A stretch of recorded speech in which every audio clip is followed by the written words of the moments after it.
Welcome back to another episode with Fight Night Picks. As always, we're brought to you by SimBody. Vertiball is now SimBody. If you head on over to their website, simbody.com, you're going to get all the great products that you know and love, including the SimBody Vertiroller and the Vertiball that you have seen most likely here in studio. Look at that. Place it, lock it, attach it, Vertiball, all sorts of great stuff over there if you want to roll out those old tired muscles and you don't want to go with that old lacrosse ball. They're also coming out with that very new product that you can see right in front of you. And if I head on over to my cart, look at that. I've already got a Vertiball over there. Little bit of a deal right there. And if you hit the try for 60 days risk-free, use the promo code FNP, you're going to get 20% off your order with that code FNP at simbody.com. You're really, really helping out another local company here in New Brunswick, Canada. Can't wait for it. The new name, SimBody at simbody.com. And as we always say, let's get into it.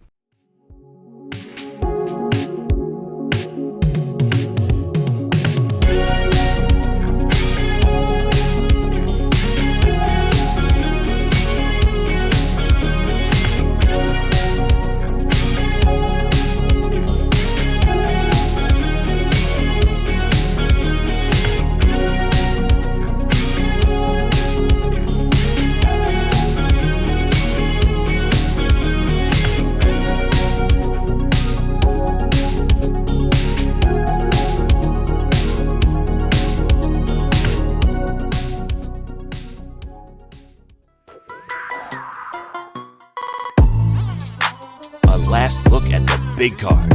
Be sure to head into the chat and have your say. Let's get into it and join in Fight Night Picks Kicks. Oh boy, and we are back and we're live. We're set for a 10-fight card, UFC Fight Night. Santos versus Hill. Jamal Hill finally getting a big-time opportunity. Of course, his last time out, a giant win for Thiago Santos. Another boring main event. Hopefully we don't get that this weekend. For your sake, the chat's already hitting it up. I mean, Tyler Lane's having a good time. Alvey's not going to get a win, so he says. JD, we also have Prince Vegeta's son. We got Kurtar. We've got Starsmith 77 Porter. Michael Wynn. Kicks good, and Brandon Sanders. And Matt, when we do look at this one, this weekend, Ultimate Fighter finale. Is anybody watching? Are you paying attention? And next weekend, Vera versus Cruz, and we wanted to throw that out there, the beach vibes, because it's UFC San Diego. You've got Marlon Vera, you've got Dominic Cruz, you've got the field. I think that's what you can say for the rest of that card. It's a little bit odd. I mean, you got Devin Clark, Azamat Murzakanov up close to the top. So there are some fights, and there's some guys and some gals. But Matt, when we do look at this card coming up this weekend, it's a shame. Ariane Lipski, Priscilla Cachoeira, that's off the card. Josh Quinlan supposed to be taking on Jason Witt. That's also off of the card. Leaves us with 10 fights. I mean, listen, slim pickings. I was going to say, the picks matter a little bit more today, you know? Every fight equates for 10% of this, so hopefully we end up having a really good day. You talked a little bit about the main event. I'm probably more excited for the co-main event, if I'm being completely honest. Vicente Luque looked a little bit flat his last time out against Bilal Muhammad, but I think we all realize just how good Bilal Muhammad is at this stage of his career, and this fight against Jeff Neal is a really dangerous one for both guys. It's a rare fight, too, because we were talking about how Paddy Pimblett, his last time out against Jordan Levitt, it's one of those, like, hey, if you know how dangerous Jordan Levitt is, and Paddy Pimblett passed that test with flying colors.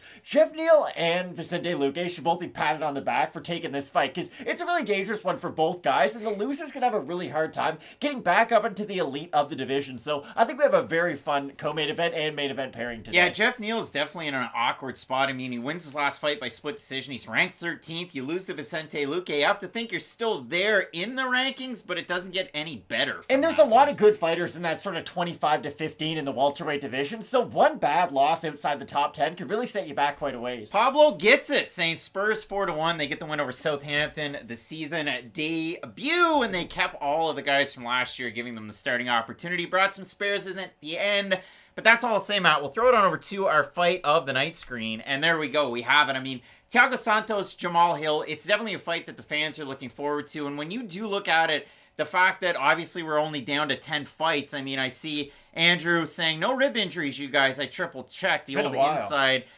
David saying 2 goats on the screen. Much appreciated. And Kicks Good saying Witt fight is next week now. They say that's next week. They say the Lipski Cachoeira fight is next week. And you also have a holdover being Cynthia Calvillo taking on Nina Nunes. But when we do look at this one, it should be fun. It should be fireworks. Jamal Hill's not a guy to take his foot off the gas from the start. So that's why I think this is going to be a good one. Exactly, and we all know how good Thiago Santos can be at his very best. He's one of these guys like Grant Hill with the Phoenix Suns. Like, there's still a little bit of the greatness there, but it has been chipped away at quite a bit. But if you beat Thiago Santos, great things normally happen to you in your career. So this is a big step for Jamal Hill if he's able to get over it. It should be, and I mean, I see a lot of people saying, yeah, this is a late one. I think for our time zone, they have the post-fight press conference starting at 2 a.m., which is ridiculous. So it should be a good fight. It should be a good one to cap it off. If people are able to stay awake with caffeine or whatever else, kudos to them. Vicente Luque, Jeff Neal, like I said, yeah, this should be absolute fireworks. We hate to cherry pick off the main and the co-main, but this is just one of those weeks where it feels so, and this should be a good one. I saw it up there too. The fact that if you look at Bryan Battle, I didn't think Battle or Sato looked all that good on the scales, but that's a creepy fight at 170. But Matt, this fight at 170, it should be a lot of fun. And this is a fight that could have easily been 5 rounds, and I don't think anybody would have argued with that, like, at all. Vicente Luque and Jeff Neal both have good gas tanks, both are those action type of fighters, so I have big expectations for this fight. And the great thing about this fight is the winner's probably not going to get a title shot, maybe not even a title eliminator, but again, at the welterweight division, there's a lot of great fighters in the top 15, so the winner's definitely going to get matched up in another one of these fight of the night style fights. The wild thing is, though, just don't make Vicente Luque fight Gilbert Burns. You know, they're boys. That'll be sad. No one wants to see that, but this is a really fun division. Yeah, and I mean, this has been a wild week of MMA, too. I know I left my wife out there in the living room watching Brave CF 61, so wow. A lot I'm of sure fun. She's thrilled about that. A lot of fun over there, but and a lot of wrestling. Just a lot of clinching, a lot of wrestling, bumping and grinding. But as you know, with Fight Night Picks and Question Mark Kicks, we do our best to get over there in the chat, and I do see it. Now, it's under a little bit of a badge icon. But Doughboy Paul saying, finally getting to watch y'all live. Appreciate that, hello, Doughboy Paul. thank you. Means a lot. The super chat's been going wild, and just my 2 cents saying couple of decent scraps there are. Now, as you know with Question Mark Kicks, if there's any switches of the picks, we will let you know. Sam Alvey missed weight on his first attempt. He made it the second time through. You had Ariane Lipsky missing weight, and then now the fight's off the card. So ultimately, we end up here with what we get. Kevin saying did well in the PFL. You did better than Anthony Pettis, but he's laughing to the bank, so what does it matter? Yeah, PFL last night. Popping off. Didn't watch any of it. Lots of decisions. Once you get to the playoffs, if the points don't matter, you're going to see wrestlers wrestle. But Matt, at the start of this card, Mayra Bueno Silva taking on Stephanie Egger. And I really want to see what people are thinking over there. I mean, Claude saying, Craig, do you think you'll go better than 2 for 13? Fight night misses. Claude, what are you saying? I mean, we've been popping off the last couple of weeks. Chloe just trying to have a fun time. Nathaniel hitting up the super chat. Hit that like button, peeps. It's free. Nathaniel's just looking out for the team there. So, Nathaniel, that's much appreciated. But, Matt, when we do look at this fight, for Mayra Bueno Silva, very much adept with her striking, Muay Thai background. You look at it, she just got her brown belt a couple of weeks ago from her head coach. But when you do look at this fight, Matt, I look at Stephanie Egger as somebody that switched up camps, getting ready for this one, trying to gain a striking aspect to it. She's very much a single shot to try and clinch, to get to the ground, and we know exactly how good her jiu-jitsu is. ADCC European champion as recently as 2019. She competed at Worlds. She went up against Gabby Garcia, something that most people don't like to do unless you're a 50 some odd year old professional wrestler over with Ryzen. But when it does come down to this fight, Matt, it very much is a clash of styles, and Mayra Bueno Silva is somebody that can get tied up. Matt, Malone Hart. Thank you, Malone. Super chat for the cause. Thank you for the knowledge, fellas. That's certainly appreciated. Malone Hart, the MVP. But Matt, the question is, I mean, kick's good. Can Egger finish her? She could. I mean, for Mayra Bueno Silva, she has faced grapplers in the UFC. She struggled with the takedown defense, but she hasn't necessarily gotten submitted in the fights that she's been losing. And I do think that's probably how this fight's going to go. For Mayra Bueno Silva, I think she's going to win a lot of the moments in this fight, and she could very well be up 2-0, looking really good going into the third round, and then all of a sudden get caught in one of those weird ground exchanges that Egger really does successfully use in a lot of her fights. Egger is really good off her back, too, so if you're Bueno Silva, you can't just recklessly go for a lot of takedowns. You really have to be intelligent about when you do decide to grapple, but that's the big X factor I think that Bueno Silva has going for her in this fight, is that, hey, she can strike, and she can strike for volume, too, and those are are things that are going to help her not only win moments, but minutes. And that's what really matters in a fight like this if nobody does get finished. Because even though I do think Egger probably has the better jiu-jitsu off her back, probably has the better chance to win this fight by a finish, I still don't think that probability is all that high. You know, I still do expect this fight to go to decision. And if that is the case, I do still like the busy work of Bueno Silva. But I know we normally get to the odds after. I do believe the odds did shift. I think Bueno Silva was the favorite going here at the start of the week, but I do believe Egger now is the slight favorite. Who are these Stephanie Egger people? So Stephanie Egger, we made the original video, plus 125 or thereabouts. She's minus 115 favorite right now for Mayra Bueno Silva, open to minus 130. Went all the way as far as a minus 170. She's a minus 101 right now. So Stephanie Egger is the favorite now in this fight. So listen, I mean... And I was surprised to see that. Yeah, so we have a look at the Topology votes. I mean, 59% have Stephanie Egger to 3,200 total votes. She's got a fan base. I had Stephanie Egger to beat Tracy Cortez, and her losing to Tracy Cortez didn't leave a bad taste in my mouth. I know it's something that you've talked about in the Egger fight since, when she fought Shanna Young, when she fought Jessica Rose Clark.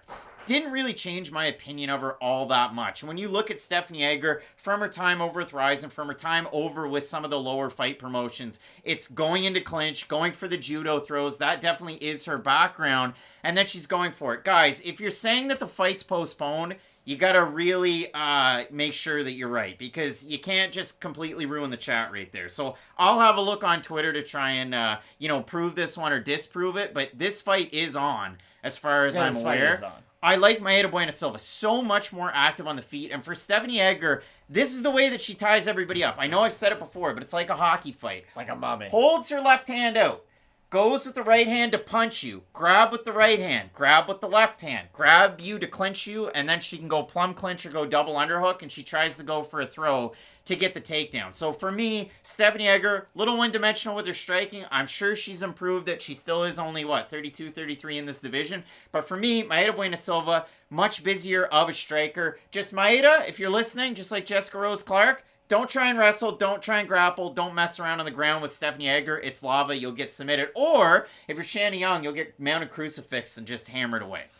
Poor Shanna Young. So, Matt, we're going to check and see. I want you to see if you can add a little bit more to this, because I don't know how much more I can add to it. We've talked about 28 minutes combined. Really doing a good job for the 400 out there. Well, this is the thing. From Mayra Bueno Silva, she is a lot more active on the feet. The fight's not canceled. Yeah, the fight isn't canceled.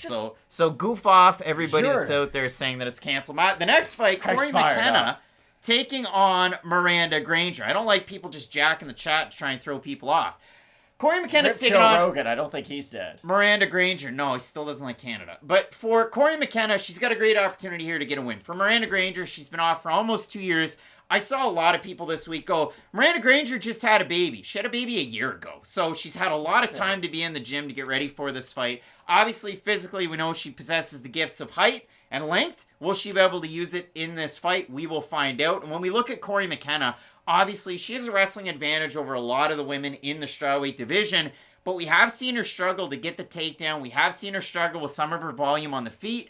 Training at Team Alpha Male for another camp in this one. Obviously, a lot of people are critical of Dani Casillo in her last fight. Stand it up, Cory. Go for it, Cory. So we'll see what happens in this one. But when we look at Cory McKenna, she's one of the brighter prospects in this division, even though her last couple of fights are a little wishy-washy that she's had in the UFC. Yeah, she didn't look great against Elise Reader last time out at all, if we're being honest. But again, we're going to talk about Vicente Luque a little bit later on having a flat performance. It can happen, especially for a young fighter too. And I do think that for McKenna, she is sort of the A side in this matchup. And I know that's a wild term to use. We're talking about the second fight on the card. But still, she is the prospect that I think the UFC is trying to build. And there has been a trend of when women go away, when they have a pregnancy and come back, they do tend to have a flat performance. We saw that with Nina Nunes. We saw that with Mackenzie Dern when she came back. Now they came back right after. Still, though, it has been a trend to where they come back and you have that one flat performance, kind of get used to your body, and then your next training camp, you will look a lot better. And again, I do think McKenna has a significant grappling advantage in this fight. I don't expect her to get a stoppage by any means, kind of like what I said on the first fight of the card, but I do think that it's enough of an X factor for her, to go out and win 2 of the rounds just with her wrestling. Again, on the feet, I do worry about her volume somewhat, but I am really relying on her to use her wrestling in this matchup and just get a lot of minutes and top control. When I do look at this matchup, I mean, for McKenna, she's the better wrestler. I like Granger more in terms of being a striker. I like her more in terms of her jiu-jitsu. When it comes to finishing ability and overall well-roundedness, I look at Granger in this one. Again, she does have the long layoff. She is a pretty big underdog, opened at a plus 180, plus 166 right now. Are there going to be any of these weird odd shifts like the last fight? Are there any more of them that you know of? I don't think so. McKenna minus 200, where she's sitting at right now. And if we have a look at the Topology votes in this matchup, Cory McKenna, the favorite, 78% of 3,284 total votes have McKenna to get the win. So let us know in the comment section who you have in this matchup. Still, I'm going with Miranda Granger as the underdog.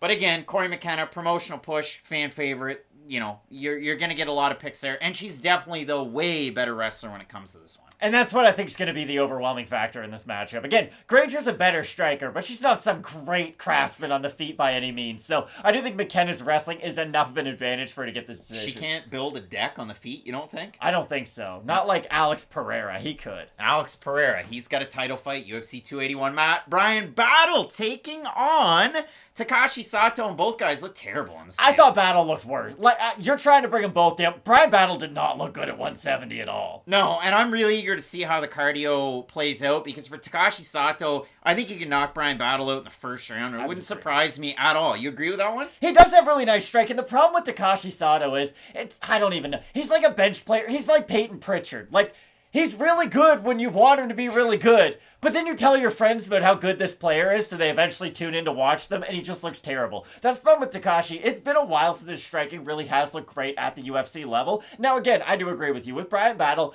I don't think the weight cut was great, if we're being honest, and it's not like he has a bad shin to begin with, but still, let's say he is depleted from the weight cut down to 170. We talked about this at the start of the week. Moving between 10 pounds is a lot easier than moving between 20 or 15 pounds, like Sam Alvey's doing from light heavyweight to middleweight, or like Bryan Battle's doing from middleweight down to welterweight, of course. So, I still do think Bryan Battle has a lot of advantages from his well-rounded skill set, but you're right, if Sato catches him early, I would not be surprised if he puts him down. Wayne Kerr, big super chat. Cowboy and I was still tuning into the best picks in the game. Let's get into it. It is much appreciated for that super chat.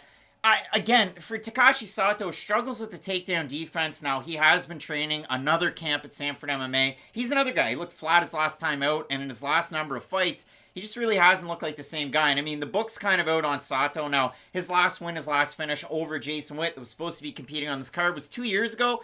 It honestly feels like it was yesterday. Short notice on a day's debut was for Jason Witt, and he got hit by the first punch thrown on his takedown attempt. He did get finished. When we have a look at the odds in this one, Bryan Battle's way too big of a favorite, and if you're betting on this fight, you're a goober, because Battle open minus 200, minus 294 for Takashi Sato, plus 238. I'd wait to see what Battle looks like in this fight. Then, his next time out at welterweight, then you have at least a gauge on it, but I didn't think either guy looked good on the scale. I didn't think Bryan Battle looked all that good. To round this one out, when I talk well-roundedness, I think Bryan Battle is the more well-rounded fighter. He does struggle with pressure. He tries to meet pressure and power punching with volume, which is good sometimes, but then once you get your arms out there, you can really leave yourself susceptible to that one shot where you do get finished. So I do like Battle in this matchup for the well-roundedness, for the wrestling aspect. I've seen him out-wrestle guys at 205. I never thought he'd be able to do. Cody Brundage, he was able to outlast. Impa Kasanganai, he could out-wrestle. So I like Battle. But again, I don't love this one, and at, plus 200, plus 230, there's value out there in Takashi Sato. I wouldn't put any money on this fight, though, because for all the reasons you laid out, I think that's a very good idea. Use this fight as a test to see how far Bryan Battle can get in the welterweight division. Let's say he goes out there and looks really dominant with his wrestling for about 2 rounds and submits Sato in the 3rd round. Then I think we'll have a pretty good basis for okay. We know where his ceiling is in the division. Right now, I do not have any idea. He could be a top 15 guy in the future. He get knocked out in 3 straight fights, and we all forget about who Bryan Battle is. So I do think he's going to be able to get over this hump because of his wrestling advantage. But for all the reasons you laid out, I would not be surprised if Sato got an early finish. Joe saying Sato's not look good in the UFC. He looked good when he beat Killer B, Ben Saunders, but that is what it is. Our next fight, Matt, for Sam Alvey, coming in at 187. Gets an hour, comes in at 186. So both of these guys, Matt, I know you had mentioned it, moving weight classes, so on and so forth. Both these guys coming down, to 185. Now, when I watch Michał Oleksiejczuk over on his Instagram, you could see the progression through the months as he was cutting weight. And physically, I thought he looked great on Instagram. What did you make of him on weigh-in day? I've always been a little bit skeptical about how good he was going to look at 185 pounds, but I think he looked a lot better on the scale than Sam Alvey, who really should have been in this division all along. Like, he moved up to 205 because the weight cut was getting difficult for him at 185 pounds. He isn't a young fighter by any means, and that's what fighters always say. You can't take a punch as well when you get older because you've eaten a lot of them, and cutting weight is a lot more difficult. I remember bringing that up a lot when Dan Hooker decided to move back down to 145 to fight Arnold Allen. I'm like, hey, he left the weight class because he couldn't make it anymore, and he felt brittle at the weight class. Why the heck is he moving back down? For Sam Alvey, those same questions arise. The difference is Dan Hooker was a great fighter at 155 and a pretty good fighter at 145. Sam Alvey has not been a great fighter for a very long time, and even if you don't like Oleksiejczuk at all, he's one of these fighters who you can spin a tale of, hey, he's a really, really dangerous guy, or you can look at it in the complete negative way and think, wow, this guy is absolutely trash. But even if you want to take the floor of Michał Oleksiejczuk, I still value that higher than the ceiling of Sam Alvey at this stage of his career. I mean, when I watch Michał Oleksiejczuk strike, it's a lot of tossing out the jab, throwing the left hand to the body. Oh, he loves throwing it to the body. My favorite shot in all of sports, boxing or MMA, left hook to the body. Love that shot. And when you watch Michał Oleksiejczuk, he can throw it kind of straight, he can throw it as an uppercut, and then he can keep pumping that jab out there to establish distance. The problem with Michał is he doesn't respond to pressure all that well. Sam Alvey just throws hooks. It's like... And backs up. It's the only thing he can throw. So when I do look at this one, I mean, DD, Sam Alvey, and Cory McKenna is the fight that people want. That's just disgusting. But Cory McKenna's probably got a good chance. The odds would be close on that. They would be. I mean, for Sam Alvey, like, he is in the pantheon of losing streaks like Elvis Sinicic, BJ Penn, and Phil Baroni. Like, that's high class. It is. And Sam Alvey is a guy, as was mentioned. Like the Four Kings. They should make a documentary about He's them. fought some of the best fighters in the world, including Judo Dan Kelly, Elias Theodorou, a lot of the greats out there. Rashad Evans when he was like 40. You look at the odds in this one, Oleksiejczuk, big favorite, open minus 330, minus 644, minus 644, Sam Alvey plus 473, and if you have a look at Topology, we go for the total votes because for some reason at Fight Night Picks, they went really squirrely. We look at Sam Alvey. He is not favored by the fans. 3,751 total votes, 7% Alvey. I think our boy Clint 3% Oleksiejczuk. I think our boy Clint picked him. Yeah, Clint's, having a good day. I like Oleksiejczuk a lot in this matchup. That's all I'll say. Lyndon hitting up the super chat. Why does no one believe in Edgar when she proved everyone wrong against, I don't know, Clark? The fans have Edgar. The odds have Edgar. Now. We don't have Edgar. So, Lyndon, I don't know. I mean, that's just the way it is, I guess. Majid saying Spurs shirt looks good. Much appreciated. A lot of people give me flack on this one because, like, it's not Man U or Man City or, you know, Arsenal, Chelsea. How many people are walking up to you, Craig, saying you should be throwing on a Chelsea jersey? People on the internet. Not people in the subdivision. Yeah. Hey, people in get off my lawn. All right, Matt. Next one, we have Terrance McKinney taking on Erick Gonzalez. Listen, I want to get the fans' reaction on this one because obviously Erick Gonzalez had a rough run in the UFC in his one fight. Jim Miller cold-cocked him, knocked him dead in the second round. And for Erick Gonzalez, you watch him fight, he very much is a killer-be-killed wrestler, killer-be-killed striker primarily. And when you look at Terrance McKinney, just the fights that he's lost, getting up after taking Sean Woodson down, gets a flying knee, gets knocked out. Then his next fight, Derek Minner, over in Nebraska, goes for the takedown, gets caught in a submission. Like, you look at his losses, he's out there doing wild stuff, getting finished. So I would think you look at a fight like this, probably to go, or to not go to decision is a giant, you know, it's probably minus 600-700. Now look at it when I hand it off to you. But McKinney's such a giant favorite. I mean, I don't have a whole lot more to add other than the fact that both these guys are finishers, and that's just the way it is. It's like if you were a big athletics fan at one point and you see Ricky Henderson hit a home run off a guy, then you're probably assuming the Bash Brothers can too, you know? If Jim Miller can hit a home run against Hot Pepper or Ghost Pepper Erick Gonzalez, T-Rex certainly can. And this is the thing we have to say too. You know what Terrance McKinney's really good at? Wrestling. Like, really good at it, especially in MMA. There might be other people who have a better background in wrestling. They might have more collegiate titles, blah, blah, blah, blah. But Terrance McKinney is an extremely effective MMA wrestler, and just go back and watch his fight against Drew Dober if you need a little bit of evidence about that. He was did a lot more, I guess, earlier on in his career, but the thing about Terrance McKinney is you don't really get to see those parts of his skill set because his fights are over so fast. I like his ability to use his range, especially with his power shots, and I think Gonzalez is going to have a very big issue with that. If you can't get to your opponent to land your own power shot, shots, while he's peppering you with his own, I think you're going to have a really hard night out there. Terrance McKinney will one day probably be in the top 15 of this division. I think he's probably going to fight Paddy Pimblett if he wins this fight, so I do expect him to win and probably get a finish. MMA King saying McKinney is overrated, so there is that, and there's always going to be people that say that. For the fight doesn't go to decision, minus 640 is the average on best fight odds. I like Terrance McKinney in this matchup. I think the wrestling is the X factor. If he goes in there to have a barn burner of a fight, he very well could win, and obviously he's favored to win that way, but when you look at Erick Gonzalez, that is where he has success in those brawls, because Gonzalez isn't the most technical guy out there. He will throw a nice one too, but he really is swinging for the fences with every shot. It's like Chris Carter with the Houston Astros or the Milwaukee Brewers or wherever Chris Carter had a home with the Yankees at one point. So Chris Carter hit 42 dingers one season. But yeah, I'm trying to one-up me in the baseball. Like McKinney in this matchup. But when we come to the next one, Matt, a lot of people were very incensed by this fight. It's a heavyweight matchup. Sergey Spivak gets a ranked opponent. If you play MMA math, Augusto Sakai beat Marcin Tybura, and if you look at Marcin Tybura, well, he beat Sergey Spivak. So in the order of MMA, Augusto Sakai wins this fight, but when you really reel it in and you don't play MMA math, Augusto Sakai is on a 3-fight losing streak, had his moments against Overeem, and then as 3rd round, 4th round, 5th round started to come into effect, and WrestleReam came into effect as well. Like, I don't know if it was horse meat, but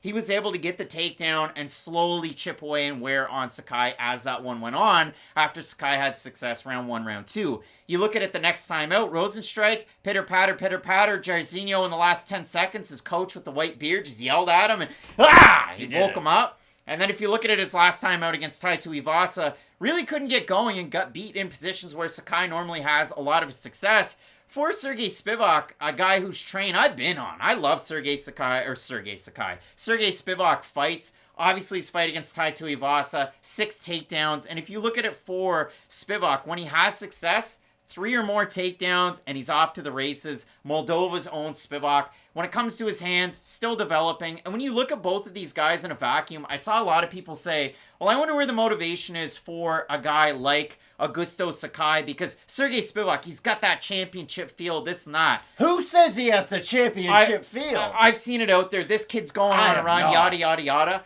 I'll pull back the reins a little bit, because when I look at Spivak, I love the fact that he's gone to Extreme Couture, going to get better at what he's already good at.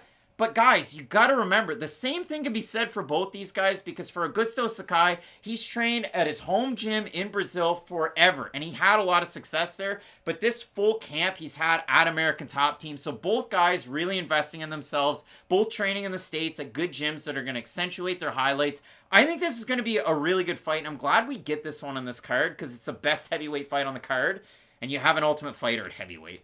This should be a really fun fight, and I do think Sergey Spivak's gonna win, but I don't think he's ever coming close to UFC gold, like, ever. Imagine.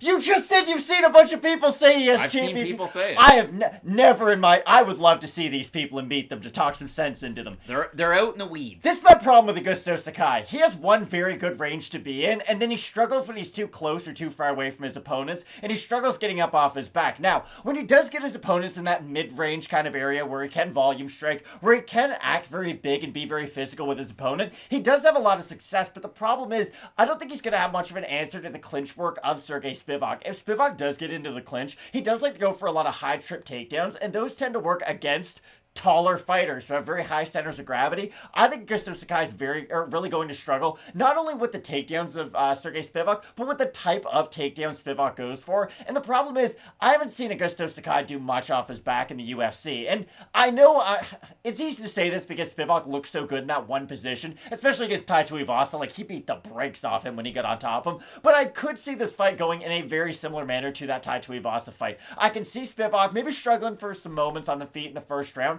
but I do think that at a certain point, he's going to be able to get chest to chest with Augusto Sakai, and I think that's going to be a very bad position for Sakai, because if Spivak's able to get on top of Augusto, I think he can get a 10-8 round. He might even be able to get a finish. With Sakai, I really do think he's going to have to rely on his volume striking, which might be able to edge out some rounds in this fight. I don't deny he's the better striker at all, but I think he's going to have a really, really tough time trying to put away a guy like Sergey Spivak. And when I look at Sergey Spivak, when he's in on his entries, just the way that he holds his hands a little bit further out, he is susceptible to to a lot of those straight shots. And that's why I like Augusto Sakai in this matchup. You look at these guys in terms of just their overall striking, because for Spivak, he's going to be able to pull the numbers up once he gets the takedown, once he's in ground and pound position. Obviously, you saw him against Greg Hardy's last time out. That was a giant opportunity. Well, now you get to take on a guy that has main evented shows. And for Spivak, this is a big one. Then all of a sudden, you're in a co-main event slot at heavyweight, like Chase Sherman and Jake Collier were not that long ago. And geez, you can do it too, guys. Yeah, I mean, anything is possible. Like, it's been said before. Like, I look at Giannis and I go, I could never do what he does. I look at Sam Alvey and go, there's a chance. Hey. Spivak open at -200, -300 favorite. Augusto Sakai open +170, +242. If we have a look, and I know obviously the fans are not in my court, I guess I could say, on this one, but 88% have Spivak, 12% have Sakai. I just look at it as there's value on Sakai. I know he's been finished in his last 3 fights, but you just look at the way that he's been finished, not necessarily Spivak ways, unless you look at the Overeem fight, which was later in the fight after he was worn down. So I like Sakai, like the combinations on the feet. If he can keep it at his own range, I think you get the win. But would I be surprised if Spivak goes out there in these fights that he's won, gets more than 3 takedowns, and he's able to do some work? Not at all. I just see value in the underdog, so I'm going with Sakai here. You have Spivak going out there, putting on a grappling clinic to get the win. He's so much better at grappling, it's not even close. All right, away she goes. Matt, we'll move into our next fight. Brogan Walker taking on Juliana Miller, a fighter who's 7-2 to a fighter who's 2-1 for an Ultimate Fighter crown. Matt, the Ultimate Fighter, I'm not a fan. No, I haven't been for a long time. So sorry to the 650 of you out there. This felt like a grade 7 science test. Really had to cram the night before the prediction videos. I was like, oh shit, I haven't watched a single episode of The Ultimate Fighter. So had to go back, rewatch all of their fights and a lot of previous fights. And I gotta be honest, here's the thing. Bit of a hot take. I'm more excited for this fight than I am the heavyweight one. Oh, yeah, so am I. There, I said it. That's the thing. For Brogan Walker, she has decent combinations on the feet. She has good power. I think the best version of her could be a really fun fighter, almost like a Manon Fiorot, maybe. A fighter. Not a chance. No. Hear me out. A fighter who can go out there and get finishes in the division. I'm not saying she's going to go become a top 5 in the division by any means, but I could see her getting some stoppages of people like Montserrat Conejo, types of fighters like that. Again, I'm not saying either one of these fighters are going to be ranked by any means. And with Miller, I think she might even have the higher ceiling if everything is able to go together for her. We talked a lot about her awkward style, how she does rely on a lot of long-range attacks, but also her grappling is sort of the highlight of her game. So I am more excited for this fight than I am the heavyweight fight. That's me being 100% honest. I don't think... I mean, for Brogan Walker, you look at it over on The Ultimate Fighter, she is able to really string things together. Obviously, she has a loss to somebody who's in this division already in the UFC, being Erin Blanchfield, Pearl Gonzalez, who used to be in the UFC, and a young Miranda Maverick. That was a win back in 2018. She beat 5-5 Emily King of Knoxville Martial Arts. Her last time out as a pro, which was last, August, so about a year ago, beats Hannah Guy by majority decision, drops her in the first round, gets her back taken, kind of rounded out as the fight went on. Beats Laura Gallardo, who came in on short notice on the season, but had a few wins. I mean, the question, Prince Vegeta-san, who do they train with? For Brogan Walker, she's out of Guam. She trains in Guam and in California. If you look at it for Juliana Miller, she trains at a 10th Planet in San Diego. So, it sucks that obviously she has to fight a week before the UFC goes there. But if she wins, I'm sure they give her the Joe Pyfer and they show her in the crowd, Ultimate Fighter champ, and all of that. You look at this one, Matt, for Brogy the Bear, she definitely is the better striker. She's more technical. She has a wide stance. She really can get it done on the feet. She doesn't throw big time in combination. She will kind of wait and pop her head back and then throw her lead left hook to follow it up with a lead right hook, piston left hand. I don't know my left from my right anymore. For Juliana Miller, she kind of stands like Nosferatu and just walks in and throws arm punches to close the gap.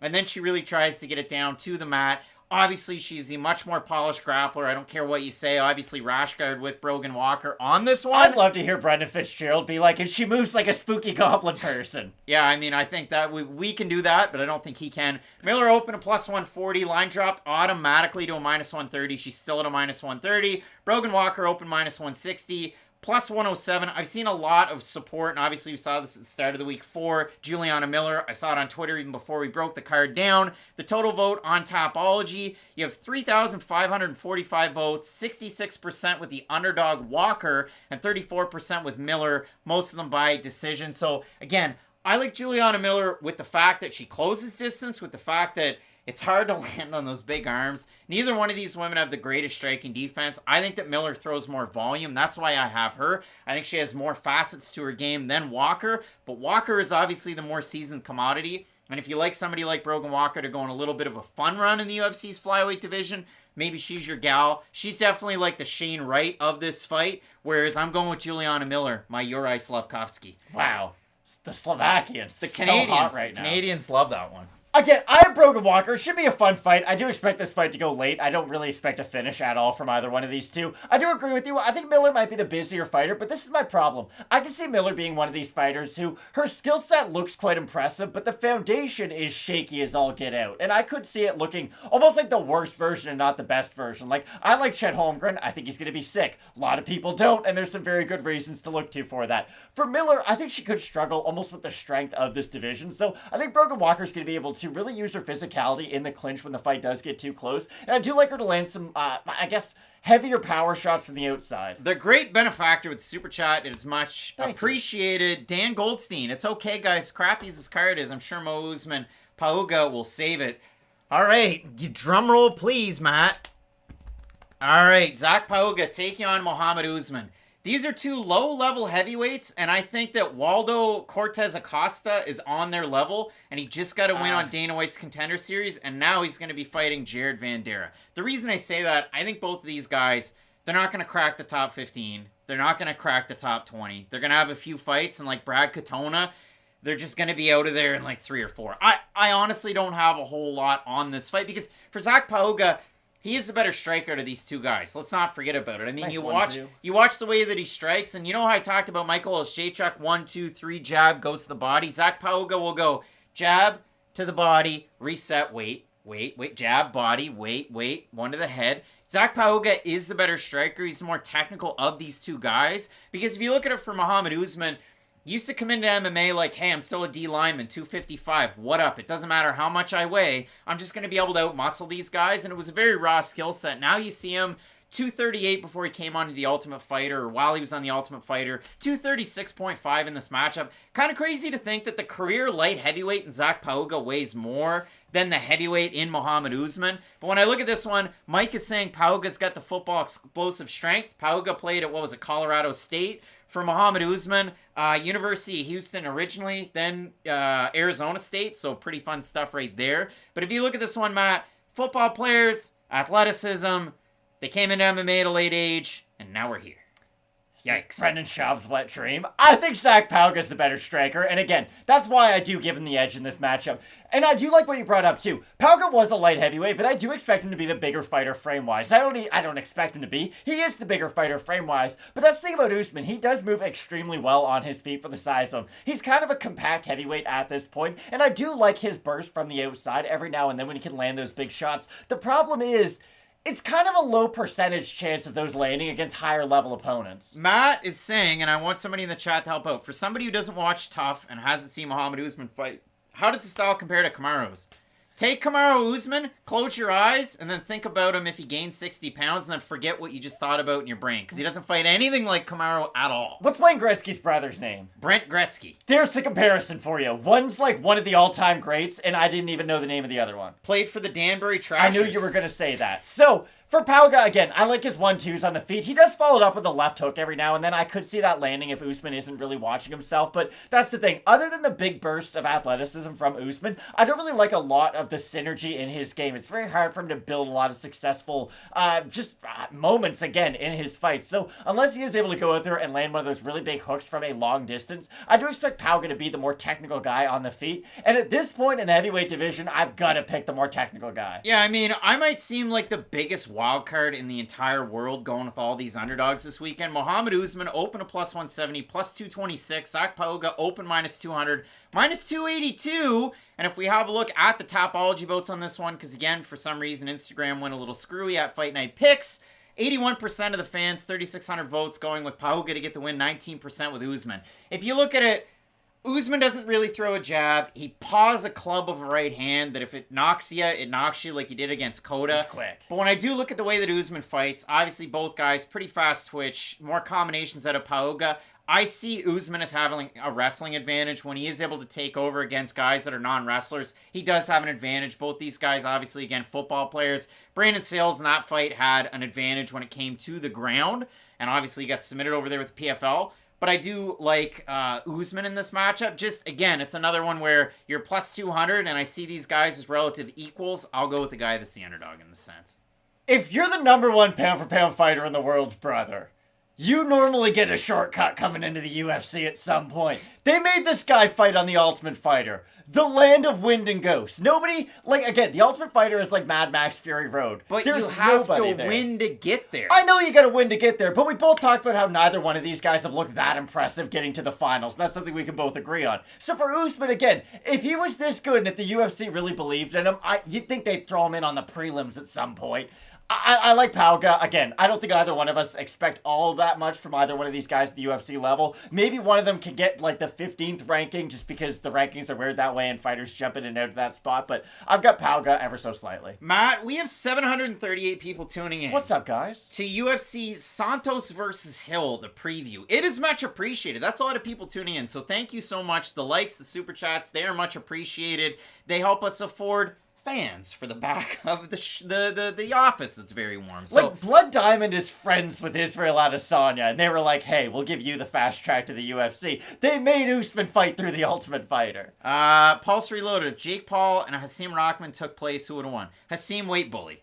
I think it would have won. Probably Hasim, yeah. He had fought a lot more in professional boxing. So that's just the way that one goes. Matt, the co-main event coming up tonight, Vicente Luque taking on Hands of Steel, Jeff Neal. And I mean, Matt, these guys have had some wild fights. Vicente Luque's fought one half in the main event before. Yeah. I bet people don't know that. So yeah, he fought Thiago Santos way back when. Knocked him out. For Jeff Neal, he just won a split decision over Santiago Ponzinibbio. People on either side of that line. 2 losses before that one. And for Jeff Neal, in his last 3 fights, win, lose, or draw, he just looks frustrated at closing the gap against some of these guys. Because that's the thing, we all know how good he is when he is on the attack, when he is on the hunt. He's one of the better finishers in the UFC, but it's been a while since we have seen that aggressive version of him in the octagon. And you're right, the fight against Ponzinibbio was really close, and we didn't really see Jeff Neal push forward all that much in that matchup. It was a lot of counter-striking off the back foot, letting Ponzinibbio kind of take the center of the ring, and then Neal would hit him with a shot. And to his credit, he does have good footwork left to right, but the problem was,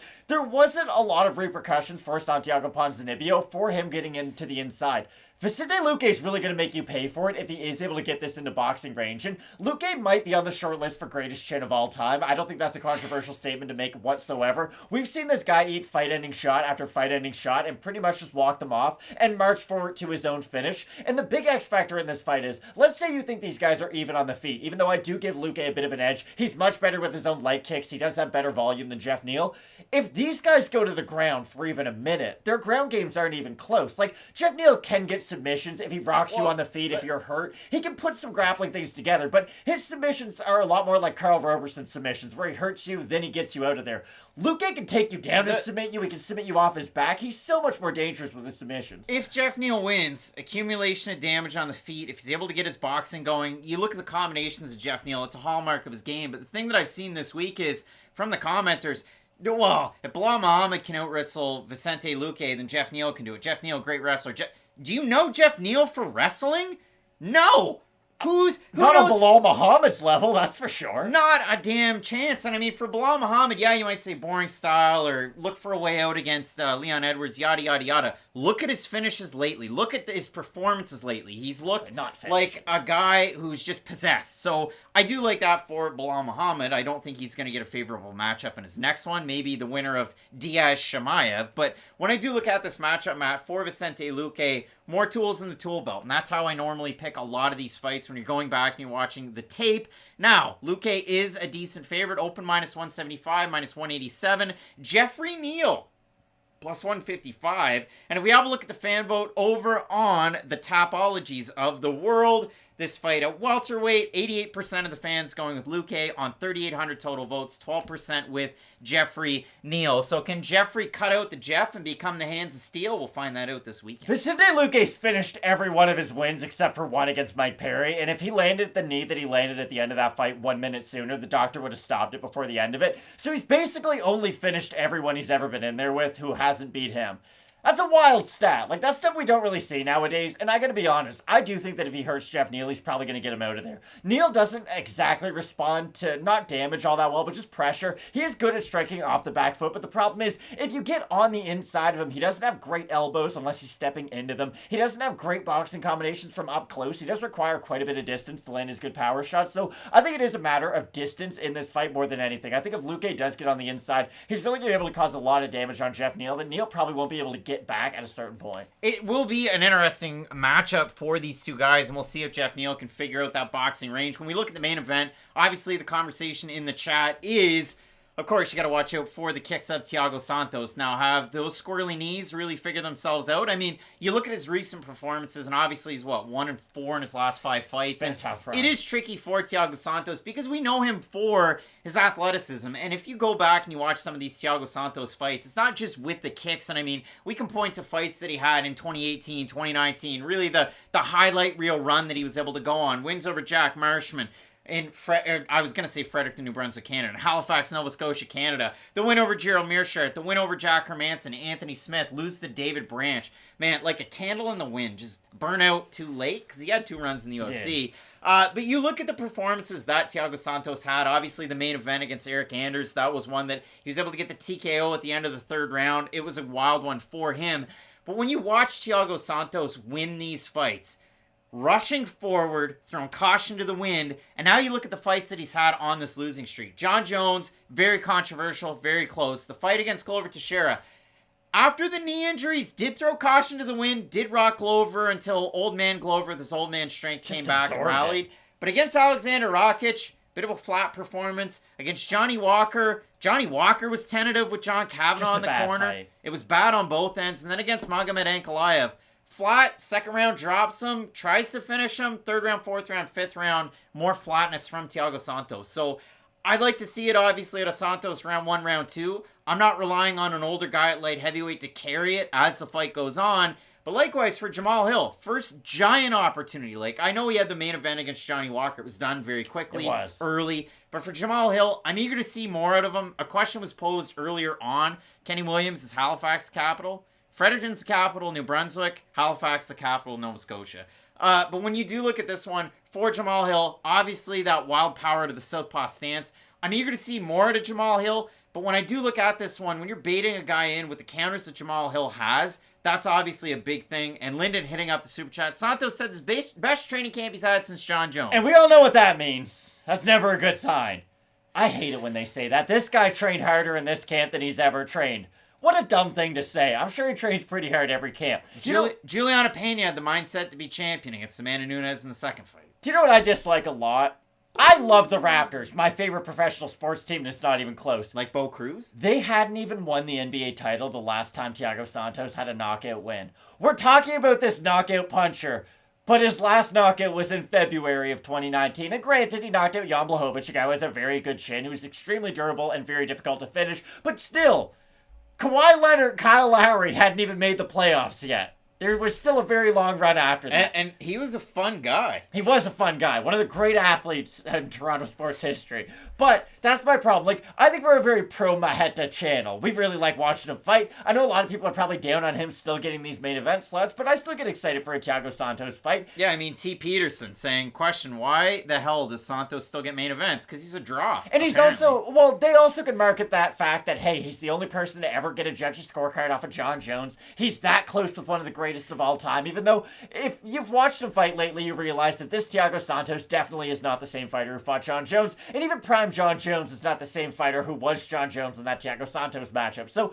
for Santos, I think we're still holding on to the guy who was very explosive at middleweight. I believe he's tied with Anderson Silva for the most knockouts in that division. He might be behind by one, but still, Thiago Santos is on a lot of those lists for most finishes in the UFC. So I do think that there is still kind of a prime Santos in there somewhere that he can show for flashes in a fight. But the problem is, you have one of these tweeners in middleweight and light heavyweight. Like, if there was a 195-pound division, I can almost guarantee you Thiago Santos would compete in that division. Jamal Hill's the opposite. He's a tweener between light heavyweight and heavyweight. And let's be honest, he didn't look that bad on the scale. Like, I know he gains quite a bit of weight in between camps, but still, he looked pretty good at 205, and he is a big dude at this weight class. What was your whole point, the whole Jamal Hill's bigger than anybody Thiago Santos has fought, when Johnny Walker's bigger than... No, but Johnny Walker and Jamal Hill are very similar physically. They match up in a very similar way. And let's be honest, Thiago Santos didn't look great in that matchup. And if he fights Jamal Hill like he fought Johnny Walker, he's going to get walked down with a lot bigger power shots, because that's the thing about Santos. He can't really move as well at this stage of his career because of the knee injury, so he does try to bait guys into his power shots, which is a really smart move. But the problem is, the last few opponents haven't been the most aggressive guys. I think we both know how skilled Ankalaev is, but he's not the type of fighter who's really going to go in there and try to put it on you quick. He's much happier with just trying to outskill you and make you look bad from a technical perspective, whereas Jamal Hill is much more of a go forward, eat a shot to give a shot kind of a guy, and I just don't think Santos at this stage of his career has enough power to put Hill down. Yeah, if you look at it for Thiago Santos, see the questions over there in the comment section. When was the last time you got finished? By former World Series of Fighting double champ David Branch, and before that, Erick Spicely, and before that, middleweight GOAT, Gegard Mousasi. So those are the last three guys to finish Thiago Santos. And listen, Erick Spicely got finished by Rinat Fakhretdinov his last time out. For Jamal Hill, obviously he's lost. He gets finished by Paul Craig, his second to last fight. The wins that he has on this resume, Jimmy Crute, Johnny Walker. Obviously it looks better when you knock out Johnny Walker, to beating Johnny Walker by decision. That was very close. So I am eager to see this one. But again, I got nothing on this. I got nothing on any of the fights this weekend. You've got another big favorite in Jamal Hill. Open minus 250, minus 320 right now. Thiago Santos open plus 210, plus 253. You look at the Topology votes in this one. 88% of 3,800 fans have the man himself, Jamal Hill, to get the win. Lucas saying, come on, you Spurs. Hashtag Coys. They got the win today, 4-1. But Matt, when I look at this matchup, again, I do like Jamal Hill. He is a guy that, he's not on the Sean O'Malley level of volume that he does throw in a fight, because again, a smaller guy at bantamweight's going to throw a lot more. But statistically, he's pretty damn close. And I do like that for a guy at light heavyweight. Obviously, the blitzes, the short bursts, so on and so forth. Got Volkan Oezdemir to a title shot, so don't forget that one. Sean Glenn hitting up the super chat. Loving the Dana White's Contender Series previews. Appreciate the work, boys. Dana White's Contender Series previews for week number 3. Those are going to be late tomorrow night, so look out for those. Instead of Monday night, they're going to come out Sunday night. I'm traveling throughout the week. And then next week, I'm traveling again. And then the week after that, probably traveling again. So 3 weeks on the road. But in this matchup, Matt, I do have Jamal Hill. I don't have a whole lot more to add on this one. And listen, Santos has a good opportunity. Obviously, he does against any of these light heavyweights. Does he, though? At this stage of his career, I don't think he does. Like, there's a reason now that he's in the +2, almost +300 category. Like, the odds used to be close on Thiago Santos fights, even after the knee injuries. This is, like, the fight where I'm like, okay, it's probably going to be over, and in kind of a sad fashion, if we're being honest. He's 38. He's not a sledgehammer. He's a rubber mallet. So both of us going with Jamal Hill. As you know, with Fight Night Picks question mark kicks, we're going to stack the deck one more time. We're going to go through these picks again. No pick switches this week. Different on quite a few of them. Guys, do you like football or soccer more? Is Craig a Tottenham fan and you, Matt? I'm rooting with the Tottenham jersey. I prefer football to soccer, though, for the North American fans. Football to soccer. Cleveland Browns. Yikes. I got nothing for you in soccer. I barely watch football. I say I like the Dolphins because I can name quite a few of their players at this point, but I don't watch much of it.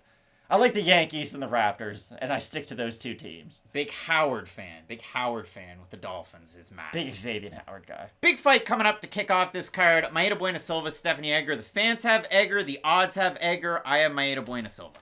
I also have Mayra Bueno Silva. I was surprised to see the odds flipped. That's why I brought it up at the start of the show. I do think she's by far the more active woman on the feet, and I do think that's what this fight's going to come down to. So I like Silva in this matchup. Good finishing instinct from Egger. Obviously great grappling from her. Cory, McKenna, Miranda, Granger.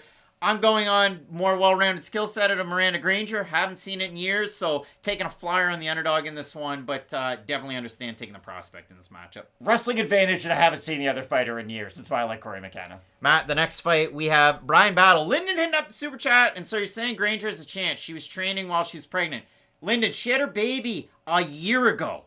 She's had a year to train, so I don't understand the whole... Craig's like, from the children I've had, I know. I don't understand the whole conversation on that one.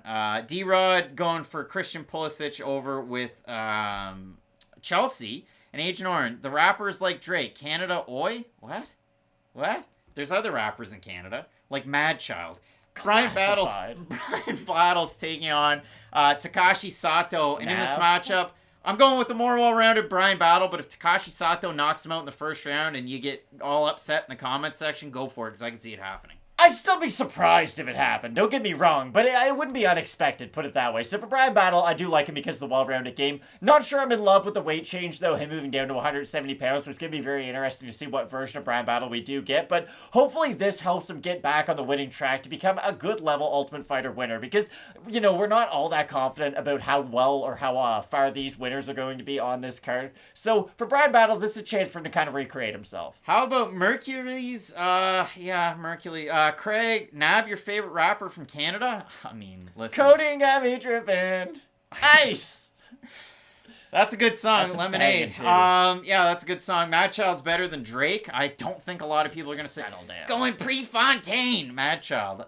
Yeah, there's a lot of and Snow. Everybody wants to be like you. When I was a kid, I thought there were two people singing in that song, but there's not. There's one just talented. Just one very talented man. Out of Toronto. Sam Alvey's taking on Michał Oleksiejczuk. I mean, thanks to the CRTC, we got to listen to a lot of Canadian artists growing up. A lot of Kim Mitchell. Might as well go for a soda. Sam Alvey's going to be going for a couple pops after this fight, his last in the UFC. Sam Alvey's like DeAndre Jordan at this stage of his career. You're like squinting. You're like, wait, is he still really in the organization? Like, I don't know what Sam Alvey has over Dana White, but it's something, because I have no idea why this guy's still in the UFC. I know that sounds extremely harsh, but he has not won a fight in years, and no one's thought he is going to win a fight in a number of years at this point. And let's be honest, like, Michał Oleksiejczuk's probably better than the last few opponents Sam Alvey's actually had, and a lot more dangerous on the feet than the majority of Sam Alvey's opponents, so I like Oleksiejczuk quite a bit. Average Joe, he just sang a Don Toliver song. He's from Houston. Hey, Average Joe, there's a lot of songs that go, everybody wants to be like you, but for Snow,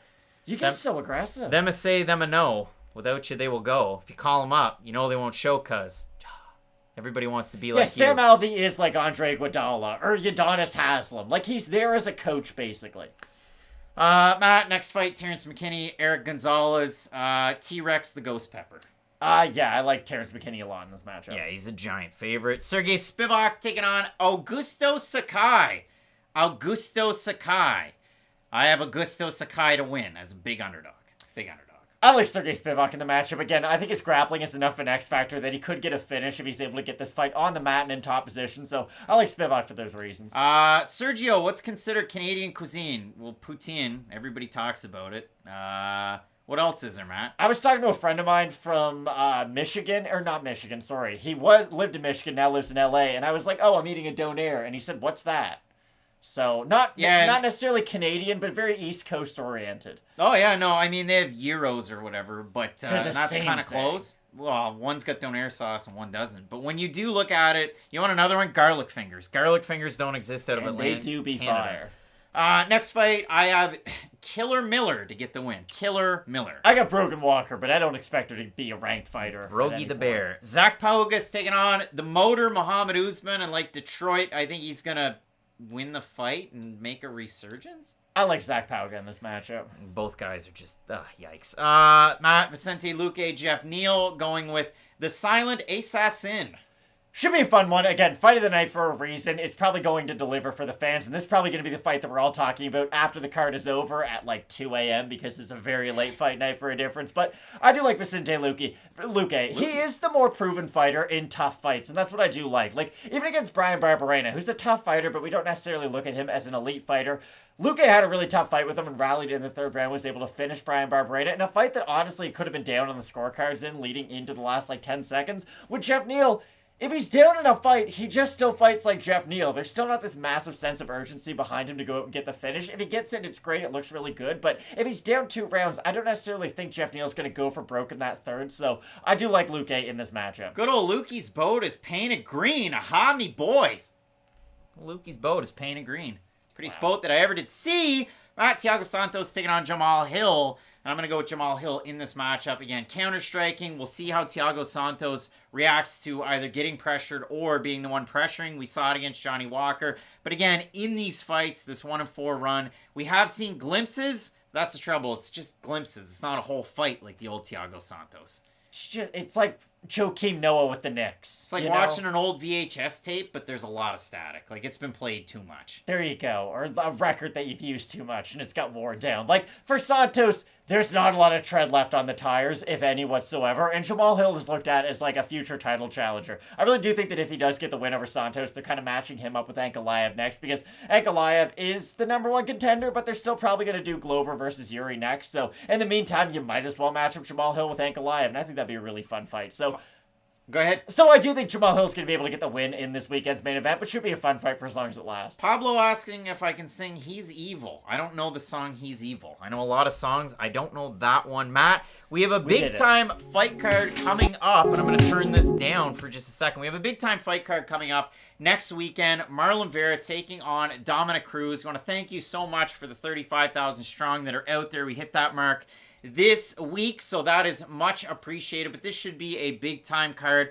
There's a lot of fights that are under the radar. There's a few debuts on there, debutantes taking on debutantes, so that one's always a little bit of a tricky proposition, but I'm really eager for that one. Dana White's Contender Series week number 3. It's not coming out on Monday live. It's coming out late on Sunday night. I'm traveling this week, so we're going to try and get that video out to you early. We're going to tape the Vera Cruz stuff, so you'll be able to find that one out there. But a lot of MMA coming on right now in a spot where, like, football training camps are on. You have the Hall of Fame games, so that one's fun. You've got summer leagues over, so you're getting ready for preseason. And then, the EPL season. The pennant race in baseball. The EPL season just kicked off today. Big Spurs win, so a lot of fun stuff. And really do appreciate everybody out there in the comment section hitting it up as you do. Almost 200 likes. Thanks to you folks. Thank you, guys. Have a fun time watching this fight card. It should be a good one. Should be a good one. A big-time week in MMA. A lot of fun with Fight Night Picks. Vera Cruz next weekend. Contender Series tomorrow. Keep locked in with Fight Night Picks. And as we always say, let's get into it. Welcome back to another episode with... There you go.